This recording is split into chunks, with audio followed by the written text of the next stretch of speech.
Cambridge Practice Tests for IELTS 1 by Vanessa Jakeman and Claire McDowell. Published by Cambridge University Press, 1996. This recording is copyright. Cassette 1, Side 1. Practice Test 1. You will hear a number of different recordings, and you will have to answer questions on what you hear. There will be time for you to read the instructions and questions, and you will have a chance to check your work. All the recordings will be played once only. The test is in 4 sections. Write all your answers in the listening question booklet. At the end of the test, you will be given 10 minutes to transfer your answers to an answer sheet. Now turn to section 1 of your question booklet.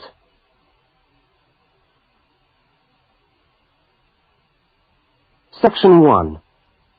You will hear a telephone conversation between a woman and a police officer.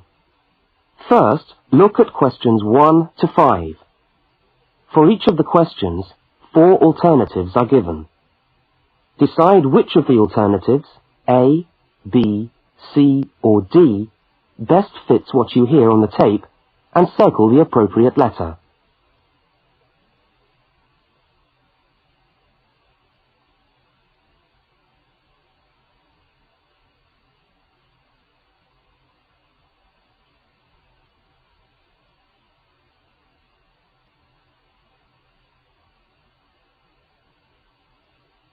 You will see that there is an example which has been done for you.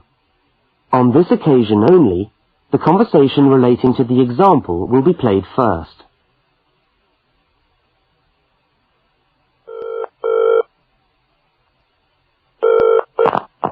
Good evening, City Police Station. Can I help you? Oh, hello. I'd like to report a stolen briefcase, please. Just a minute and I'll put you through. The woman says she wants to report a stolen briefcase, so A has been circled. Now we shall begin. You should answer the questions as you listen, because you will not hear the recording a second time. Now listen carefully to the first part of the conversation, and answer questions 1 to 5.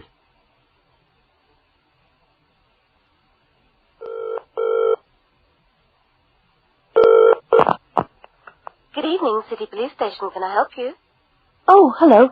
I'd like to report a stolen briefcase, please. Just a minute and I'll put you through.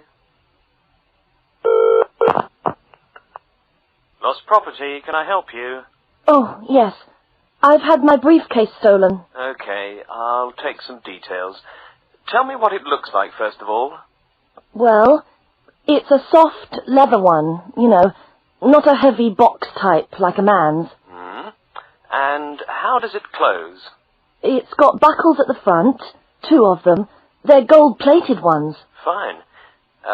Was it locked? No, I'm afraid not. Never mind. Any distinguishing features? Pardon? Any marks or badges on it that make it stand out? Only the brand name. And where's that? It's on the back, at the bottom in the left-hand corner. It's saggy. Oh, and there's a scratch. It's quite bad, but small, directly above the brand name. I did it recently, putting it on my bike. I've got that. So, what did you have inside the briefcase? Well, all my papers from college. It's so frustrating, but thank goodness for computers. I haven't lost them completely. Yes, you're lucky. I had my wallet in my pocket, so I didn't lose that. But there were also my pens, which I got for my birthday, and a novel I was planning to read on the train. Right. Where exactly did you lose the briefcase? Well, I couldn't believe it. I was standing on the platform. It was right next to me. You were holding it? I'd just put it down on the floor, but I could almost feel it beside me. I was watching for my train because sometimes it comes early, and then next time I looked, my briefcase wasn't there. And what time was this? It must have been about 5:20. No, a bit later. I'd say 5:30, because it was just getting crowded, and the train normally comes at about 25 to 6. Before they continue their conversation, Look at questions 6 to 10.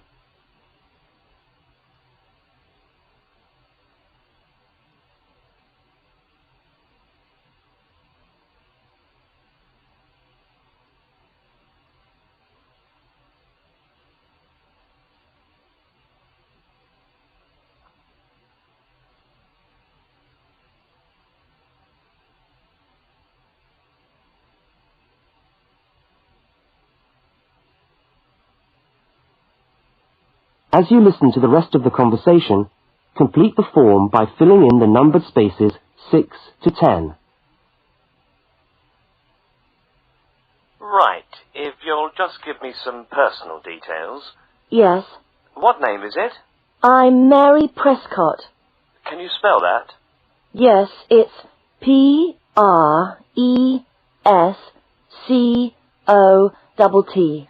And your address? Flat 2, 41 Fountain Road, Canterbury. Fountain Road. Yes, number 41. And have you got a contact telephone number? Yes, it's 752239. 752239. Fine. One last question. What would you say the value of your briefcase is? Including the contents? Yes. Just a rough estimate is fine. Oh, I'm not sure. Well, the briefcase itself is quite new. I bought it last month for £40. I suppose about £65. The contents are worth about £20 or £25 at least. That's fine. Well, if you could come down to the station tomorrow, you can sign this form and have a look at what we've got here. Okay, thanks. Bye. Goodbye.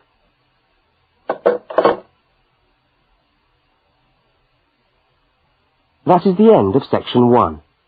You now have half a minute to check your answers.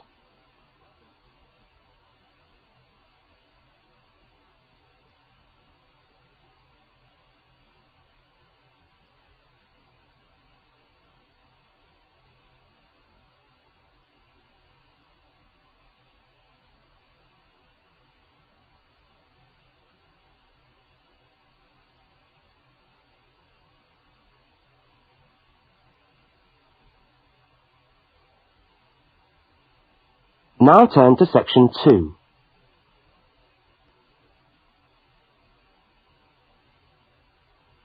Section 2.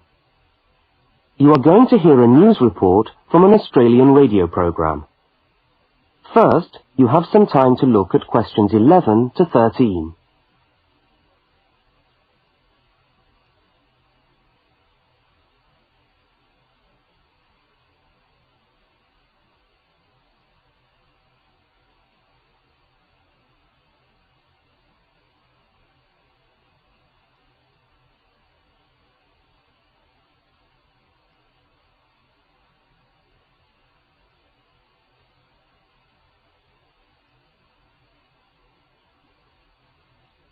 Now listen to the news headlines and tick the 3 other items which are mentioned.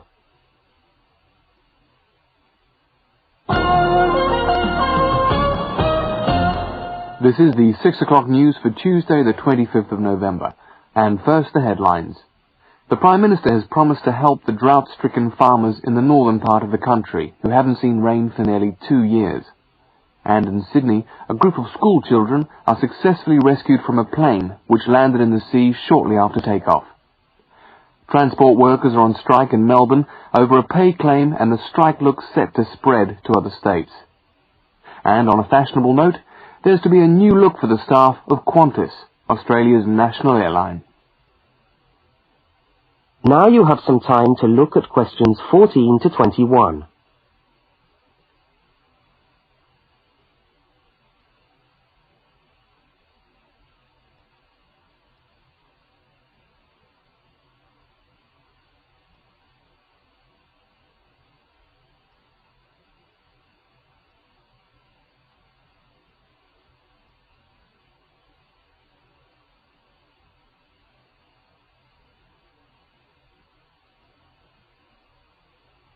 As you listen to the rest of the news, complete the notes in the spaces provided.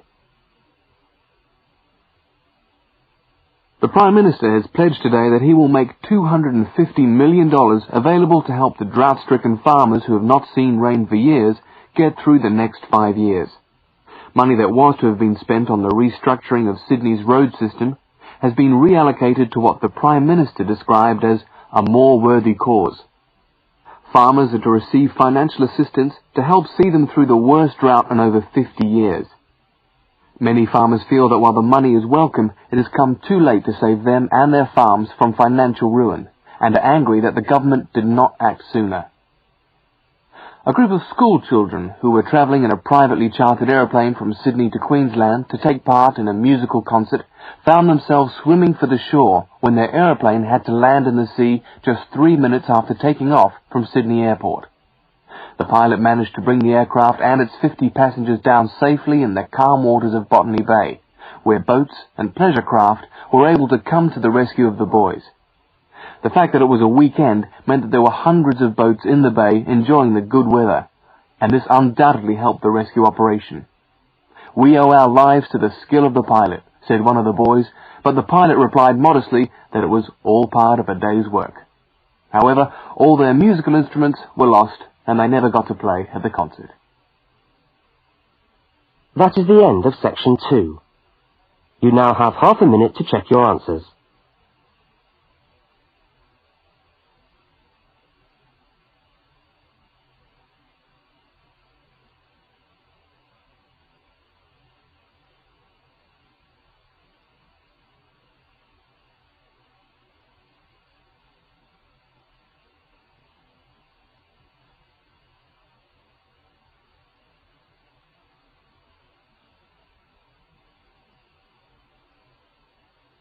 Now turn to section 3.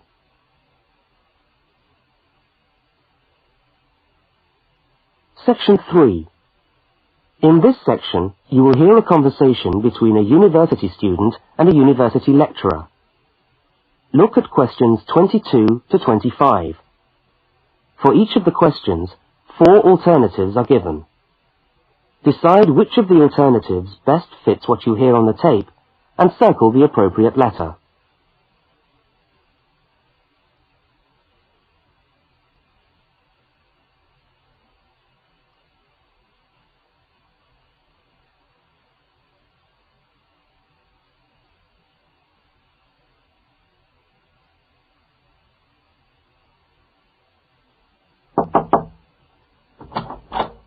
Hello. Can I come in? Oh, yes, come in. How can I help you? I was looking for the economics office. I've been all over the arts faculty building looking for it, but I could only find the School of Accounting and Economic History. Is this the right place? Yes, this is the School of Economics. Oh, good. I'm a new student, and I was wondering if someone could give me some information. Well, I might be able to help. I lecture on that program. What do you need to know? Oh, quite a few things, actually. Firstly, how many lectures a week do I have to attend? Well, the Economics 1 course is a double unit. So there are 2 lectures a week and 1 tutorial. Oh. The lectures are scheduled for Tuesday and Thursday. What time? Let me see. You know, this information is all in the handout, which you should have received yesterday at the orientation meeting. Was there a meeting yesterday? I didn't know about that. No one mentioned... Yes, there was. But never mind. Now, lectures are at 4 in the afternoon. Oh, 4's a bit late. I've got a part-time job that starts at 4:30. Well, you can't be in 2 places at once, can you? And attendance at lectures is necessary. We expect at least 90% attendance at this university, you know. 90%? That's high. Do they enforce that rule? Yes, we do. We're pretty strict about it, actually. And what times have been set down for the tutorials? Do you have that information? That's a very well-attended course, so there's a number of tutorial times. Monday, Wednesday, and Friday, all at 9 o'clock. Yours will be allocated at the first lecture. Can't I choose the time? Maybe, maybe not. You'll have to talk to the lecturer on the course. Dr. Roberts is his name. Oh, okay. Now look at questions 26 to 31.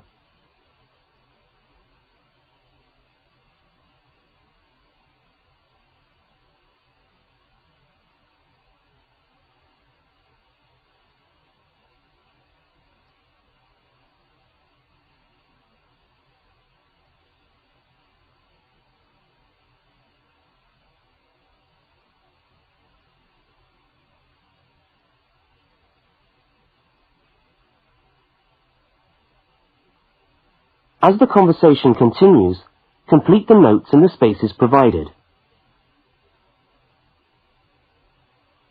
Anything else I can help you with while you're here? Well, yes, actually. Do you know what the course requirements are? I mean, how much work is expected for this course? Well, you have to complete a tutorial paper. What does that involve? Well, it's a piece of work on a given topic based on some set reading texts. You'll have to give a small talk to your tutorial group. Oh, how long does that have to be? Oh, about 25 minutes usually. I have to talk for 25 minutes? Yes, that's right. And then you have to write up your piece of work and give it to the lecturer to be marked. Right. And is that all? No. You also have to complete a 3,000-word essay on a topic. Can I choose the topic? Yes, usually you can. Right. That shouldn't be too bad. And in addition to that, there is an exam. An exam? What sort of exam? Well, it's an open book exam. Does that mean I can have the textbook with me during the exam? Yes, that's right. And can you give me any idea about the content of the first year of economics, so that I can get into some reading? Well, you'll be getting the reading list next week when lectures start. All the books are in the library. Yes, but won't everyone else take them out as soon as they get the reading list too? Well, yes, they might. But most of the important ones are held in closed reserve. That's a part of the library where you can go to read books, but you can't take them out of the building. What did you call that section of the library? Closed reserve. However, we do recommend that you buy the core books. You'll find them useful and you'll need them for the exam. Yes, I suppose I will. But what is the focus of the course? Well, the course at this university has a vocational focus. That is, a focus on preparing its graduates for work. So we're orientated very much towards employment. Oh, so my chances of getting a job are good. Well, provided you get good results. Well, look, thanks for your time. You've been really helpful. That's fine. See you next week, then.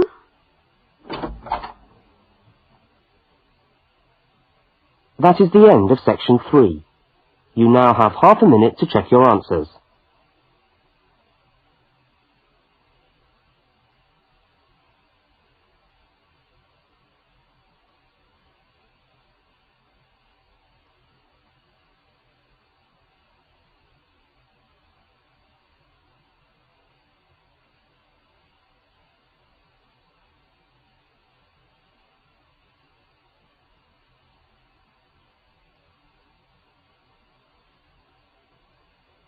Now turn to section 4.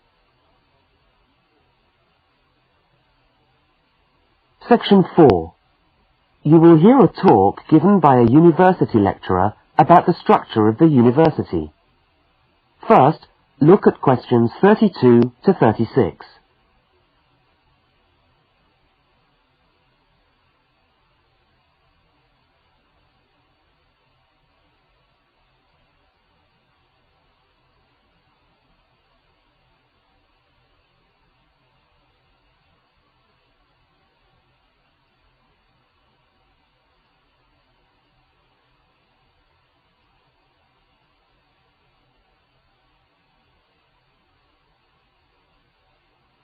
Now listen and answer questions 32 to 36.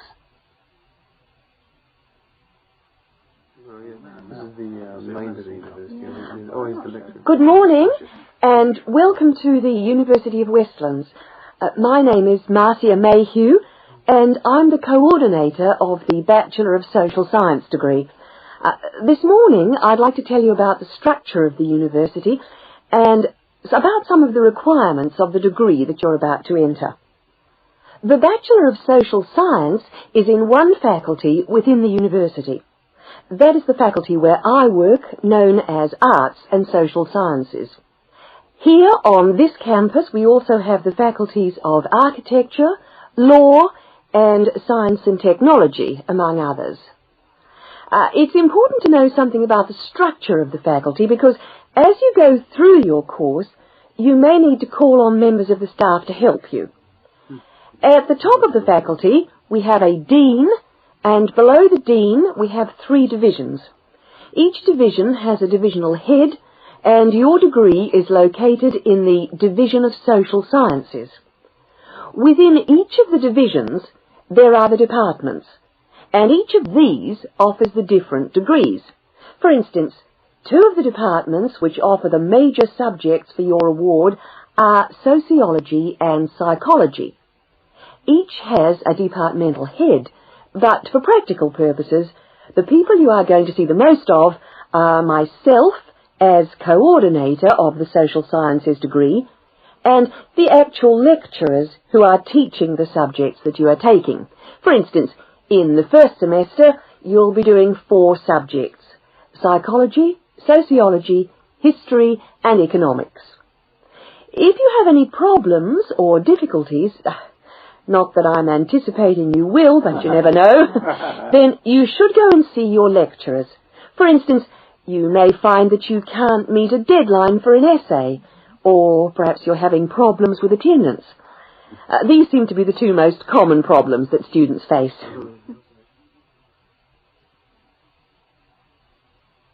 Now look at questions 37 to 41.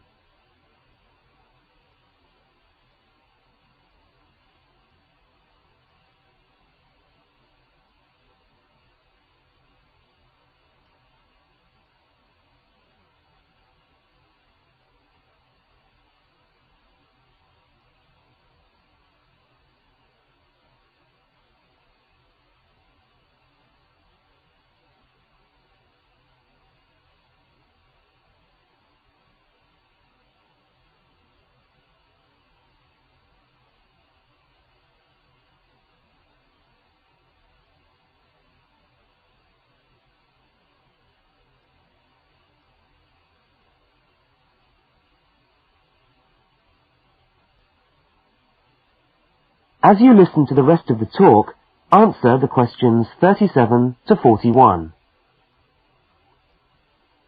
If your lecturers are unavailable, you can always come and see me in my office. I'm available on Wednesday and Thursday mornings and on Friday afternoons. Outside these hours, perhaps you could ring the secretary and make an appointment. Now, you'll note that all of the subjects which you undertake in the first year are composed of lectures and tutorials. A lecture is about an hour long, and a tutorial usually runs for about 2 hours. A lecture is rather like what I'm doing now, where one person will talk to all of you together on a subject. Now, we do ask you to try to attend the lectures. A tutorial is perhaps where most of the learning occurs at a university. You will be divided into groups of between 12 and 15 students, and each week one of you will have to present a piece of work to the group as a whole, and then the group will discuss what you've said. It's this discussion, this exchange of ideas, which really constitutes the basis of university learning, in my view. Listening to lectures in many ways is just giving you information that you could access for yourself in the library. But the discussion at the tutorial is very important. This doesn't mean that you shouldn't go to the lectures, though. Other factors to be particularly concerned about are the structure of essays and delivery of written material. And in particular, I would like to mention the question of plagiarism. Plagiarism is taking other people's work without acknowledging it. That is, without saying where it comes from. Now, of course, all essays are based on research done by other people, but you must remember to attribute the work to the original writer. And while it's a good idea to work with other people, don't hand in work which is exactly the same as your friend's work, because we will notice. If you don't acknowledge the source of your information, then you run the risk of failing the subject, or in very serious cases, you might be denied entry to the university. Last but not least, stay in touch with us. If things are getting you down, don't go and hide. Come and talk to us about it. That's what we're here for. Right. Thank you very much for coming along today.